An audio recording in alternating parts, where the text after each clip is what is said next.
rolling. So this is my thing's called Bull in My Basement, basically Bull in the Basement. So you obviously see everything in my basement behind me. And we're in Buffalo, as you know. Kevin Connors from ESPN is on with us. It's nice to see you without a tie on for a change, by the way.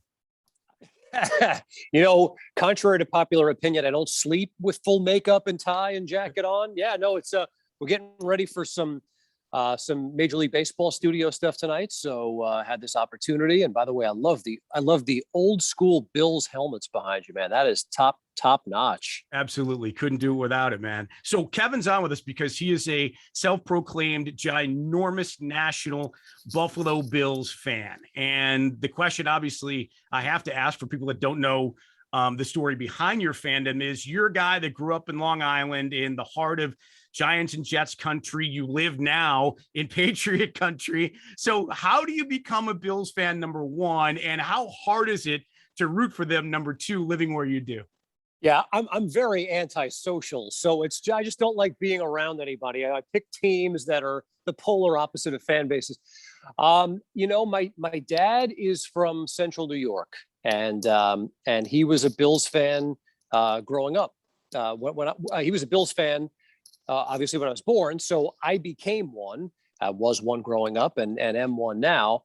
And in fact, my folks just moved up here. And so I've been going through a million old pictures, Bull, and I've come across some great ones that are like proof that if anyone tries calling me on it, I'm like, wait a minute, I got an O.J. Simpson jersey on in this picture from 81. All right. So get off my back.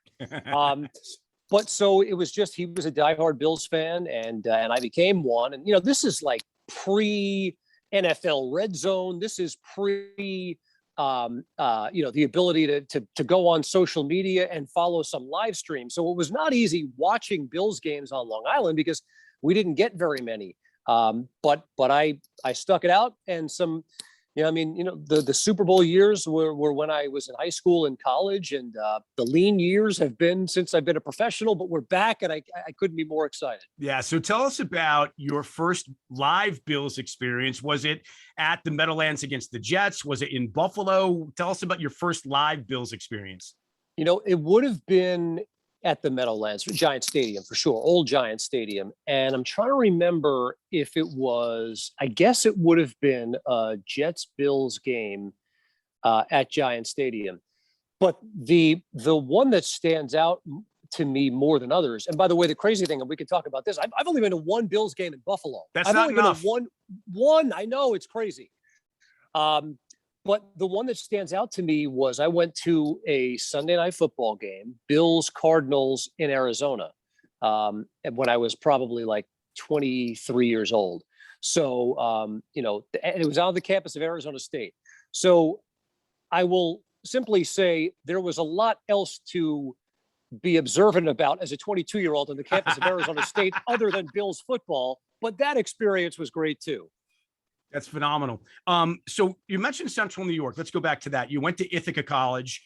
Obviously, you could extend your fandom, and you could probably be a little bit more comfortable cheering on the Bills there in Central New York than you were on Long Island. But tell us a little bit about what you like. And this is a little bit off topic, but what was it about Ithaca, the town, that you loved? I know there's a lot of people that are going to watch this that are from Western and Central New York that have been through there. I've been through them many times. What was it about Ithaca that you really loved? Well, what sold me on Ithaca was I played high school basketball, so I could go there and play basketball at the Division III level, but then also study television and radio, which obviously then and now, was and is my passion. So initially it was a campus, and the campus is beautiful. It's a terrific private school in Central New York. So again, I've got my dad from Central New York. I spent a lot of time up in that area. Syracuse basketball camp every single summer. We would go up in the summer to where he's from, the town of Ilion, New York, just outside of Utica. Mm-hmm. Yep. So then to go to college up there was familiar, great campus, etc. But the town itself, Bull, is so charming, as you know. It is a college town, obviously. It's two colleges, of course, with Cornell across the hill, and with so many things that were familiar to me. About upstate New York, but just, the downtown area was great. The waterfalls, for as often as you could be outside, which is not, from September to May, you don't have a whole lot of months where you can be outside, but those months that you are outside, it's gorgeous there. So really everything about Ithaca was super charming to me and still is. I love going back up. I want to circle back real quick. You mentioned you've only been to one Bills game, clearly not enough. You got to get to one. I don't foresee you going through a flaming table, but I could see you at Pinto Ron's tailgate getting ketchup and mustarded possibly. We have exchanged messages via social media. I think I'm going to choose the less humiliating part, like maybe doing the squirting rather than being squirted. Okay. But you know what? And I'll also tell you the one game that I went up with my brother, and it was a Thursday night game. It was Bills Jets, God, whatever that was, 4 or 5 years ago, and Bills lost. But it was the color rush game, so the Bills were wearing the all red uniforms. The Jets played well, and we did not. But I did not really experience a tailgate with our people. So the next time I'm coming up, I'm letting everyone know, and I'm taking up every invitation if any come my way, and I'm gonna soak it all in because I missed that experience for the one game that I went to, and no one tailgates like Bills fans, so I can't wait. Yeah, we'll take you to the Big Tree. We'll take you to Hammer's Lot.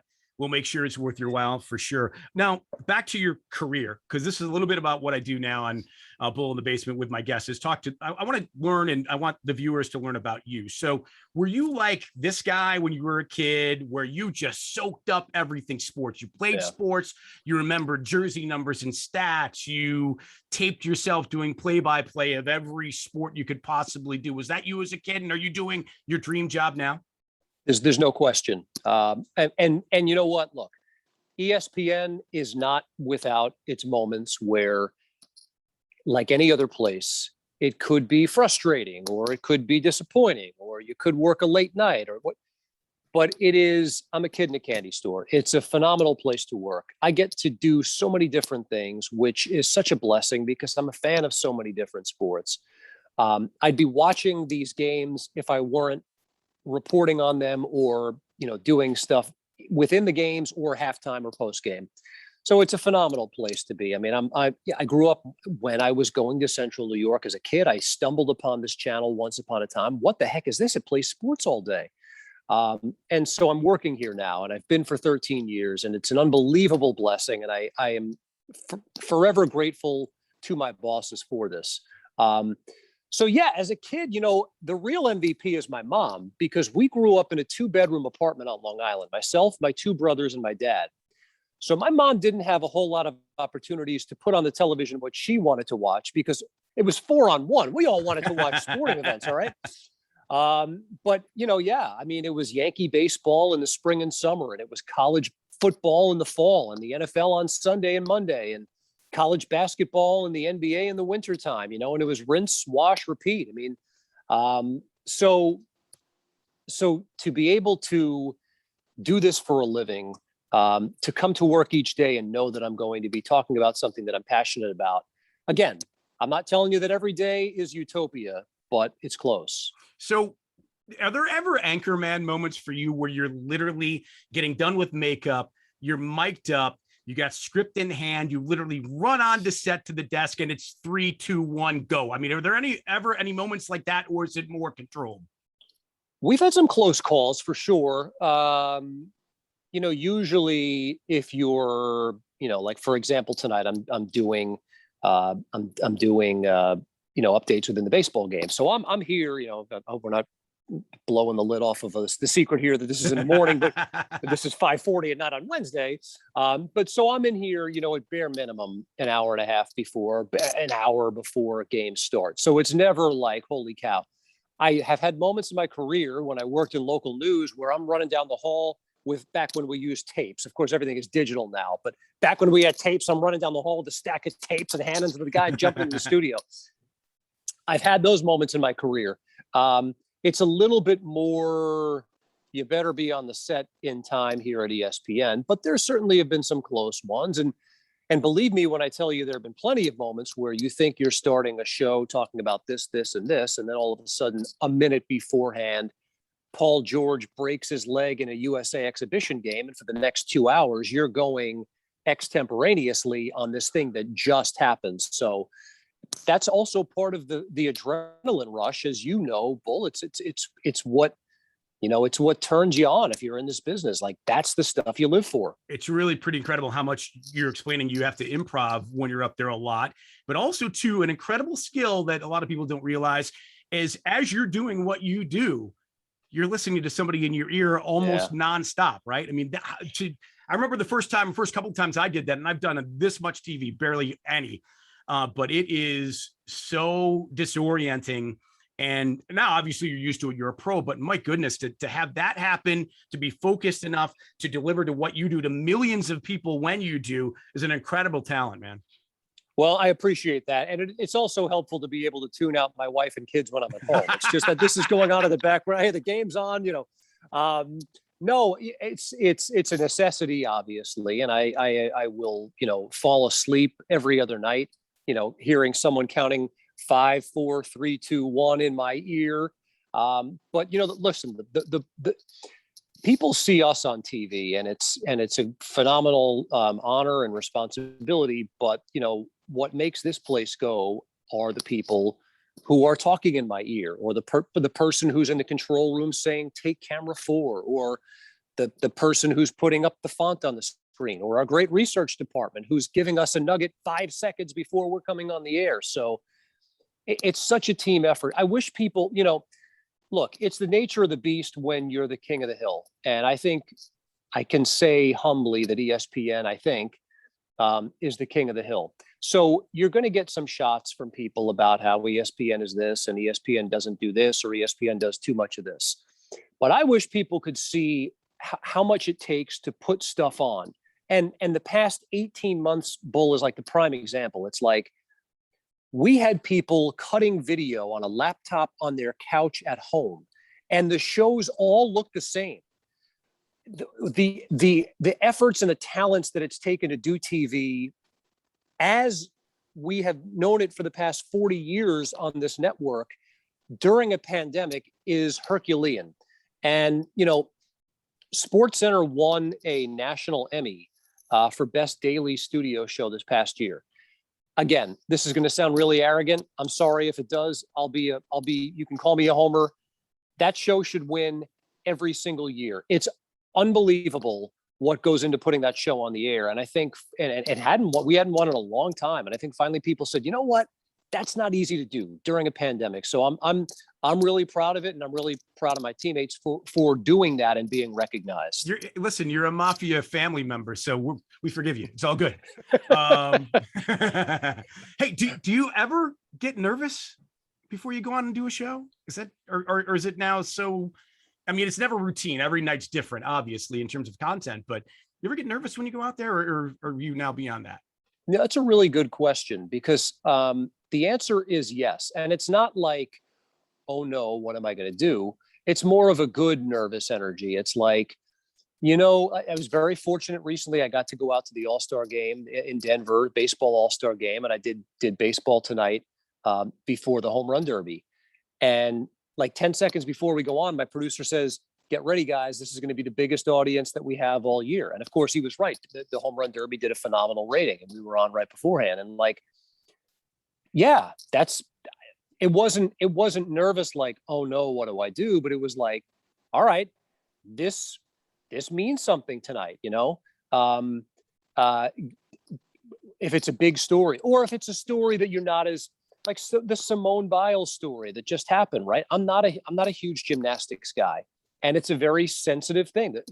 It is, you know, to me, it's a fascinating case study about people, their reaction to what happened. It's either, oh, this sucks, she should have gone out there, she's not tough at all, or you ogres don't know what you're talking about, mental issues are real. There's no in between, except I'm in between. Like, I think being mentally tough is what separates the absolute elite from everybody else. But I'm also fair minded and to say, you know what, like, I think this mental stuff is real. And I think that for a young lady, still a young lady, who's the greatest ever in that discipline, like, you know, maybe we shouldn't be holding her, accountable like, she just committed some atrocity. It's just, she didn't compete in a gymnastics event. So anyway, so when you get into one of those type subjects, it's like, all right, I hope I hope that I've done enough homework to be sharp enough to represent myself well on a big platform like this. So again, to answer your question, yeah, there's kind of like, there's good nervous energy. And I think that's a really good thing. Do you have a blooper reel? No, but Lord knows I could probably fill up plenty of tapes. I had one from local news. Yeah, look, I'd never want, I'm not great, whether it's a vanity thing or it's a striving to be, perfect all the time. I'm not great at like watching myself back on a good show. So I don't want to see the blooper tape if it exists. Hey, listen, I don't think anybody in media likes watching or listening to themselves ever. I mean, I think we could pull pretty much everybody in radio and TV and they'd be like, I don't know. I mean, those sessions with your boss where they want to critique everything that you do, nobody likes those sessions. You're like, well, I'm kind of busy that day. And then hopefully it gets blown off, whatever. But continue on with Kevin Connors. This is so cool that you're doing this, and just a couple of more for you. This is maybe unfair, but if you can, who is the best broadcaster you've ever worked with, or maybe the most inspirational for you? That is a phenomenal question. I mean, there's so many, and I'll give you a couple. One most people won't know. His name is Roland Smith, Rolland Smith. He used to be one of, I think it was at CBS. He was one of their national morning show anchors. And when I worked with him, it was very early in my career and nearing the end of his career. And we both worked at this tiny little station in the Hudson Valley of New York because he was living up there and he still wanted to be a part of doing television. And he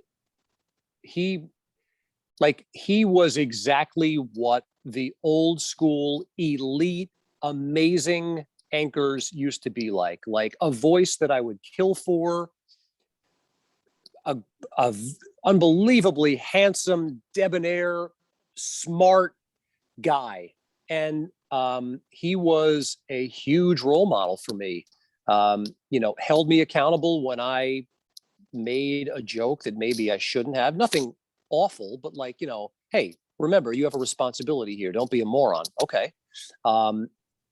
Motivated me to be thoughtful. He would do this segment at the end of the newscast where it was like, it was like a 45-second commentary. And someday it would be about Simone Biles, that type situation. And one day it would be about the Cold War. And one day it would be a poem.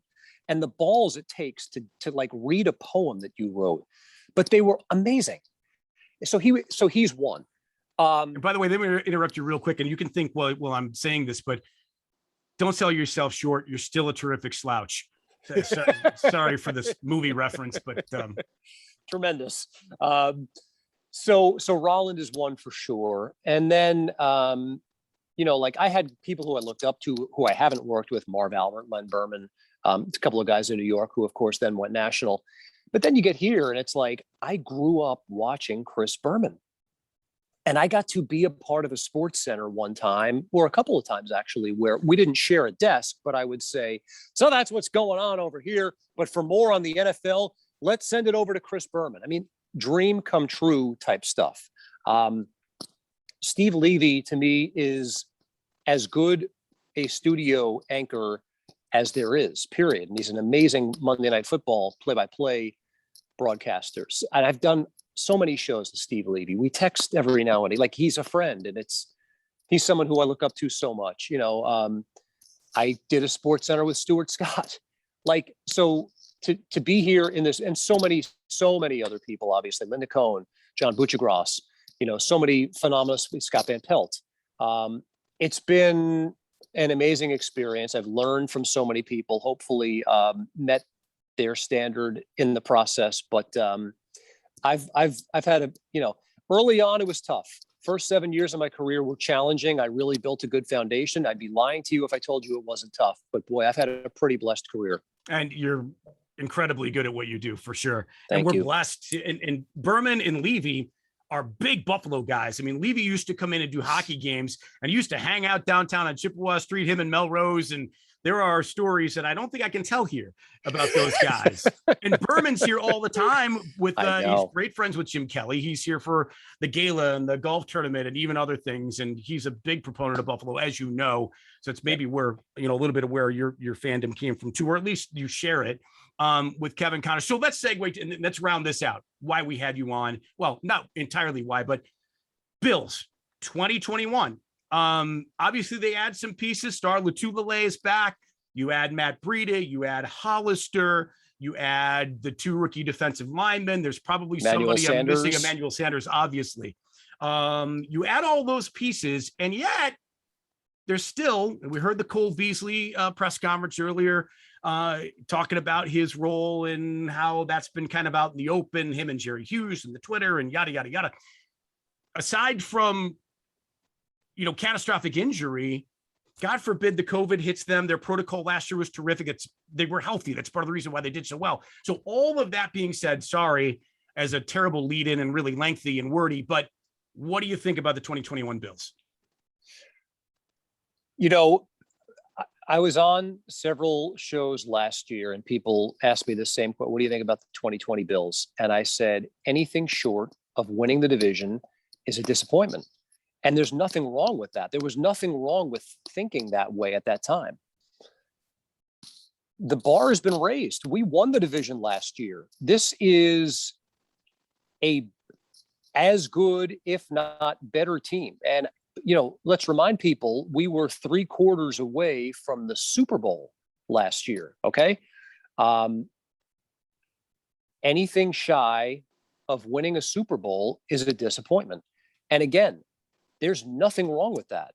You know, we've got a quarterback who arrived last year and I think will be even better this year. You mentioned some of the pieces that we added. We didn't really lose anything significant that we didn't fill with someone of a similar caliber.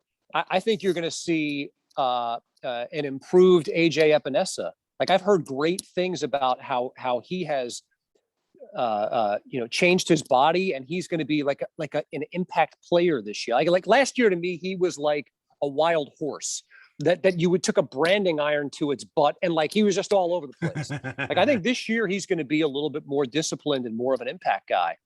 I think having Starr back is going to help Ed Oliver enormously. I think all of those things are going to help Tremaine Edmonds a lot. By the way, I want to put, you know, listen, I respect every Bills fan because most that I'm interacting with are as passionate and knowledgeable as I am, right? I think that this narrative among some that Tremaine Edmonds is not a really good player is flat out wrong. I think this guy is someone who we need to lock up for a long time. He's still so young. He has performed at such a high level. Like, he's not the problem. He's the solution. So for all of those reasons, you know, look, why not think that anything less than a Super Bowl is disappointing?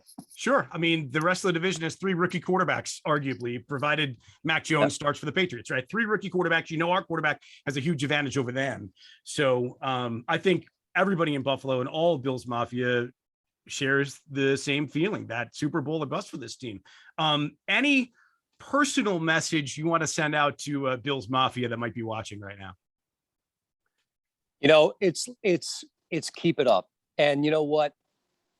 Fill the stadium this year, right? Because we missed out on that for so much of last year. And I'm going to do everything. I'm already going to the game in Nashville. The Monday night game is happening. I got a buddy that lives down there. I said, there's no way I'm missing that. Weekend games are hard for me because I work literally on college football all day and night on Saturday. And then I do a show on Sunday morning. So to get up, it's challenging. I hate to use that as an excuse. Work gets in the way, but it does. But I'm going to do my best to make it up for a Monday night game. So to at least get to a game in Buffalo this year. Well, but Dan, go ahead. Yeah, like fill the stadium. Be as passionate. You know what? Like, set the bar and have high expectations, and don't feel like the world is collapsing if we lose a game. This team is really good. This team is battle tested. I love the coaching staff. I love the general manager. I love how we've built this. Let's not have a fatalist mentality where if we lose 2 games in a row, it's same old Bills, because it's not the same old Bills. We're set up for long-term success. Let's embrace that. And I think enjoy every minute of this season, because damn it, we've waited a long freaking time for this. So like, enjoy it, because we're here. For sure. Hey, listen, you have a buddy in Buffalo. I got a spare bedroom. I got a pull-out couch, whatever you need. The pull-out couch just happens to be right here in the man cave where I'm sitting, which happens to have a bar behind it if you needed it. I was going to say, I want to stay in that basement, man. I want to check out the memorabilia behind you. Absolutely. You are always welcome. Please get in touch if you can make plans to get up here for a game. We'll get you to everything you need to see and do around a Bills game in Orchard Park. Really awesome that we could hook up. I'm glad you did this. Thanks so much. Continue the great work on ESPN with everything you do, and continue supporting the Bills and waving that flag, man. Thanks so much for doing this. Same, Bull. Thank you so much. It's great to talk to you again, and I appreciate the honor of being on. Yeah, we'll talk to you soon.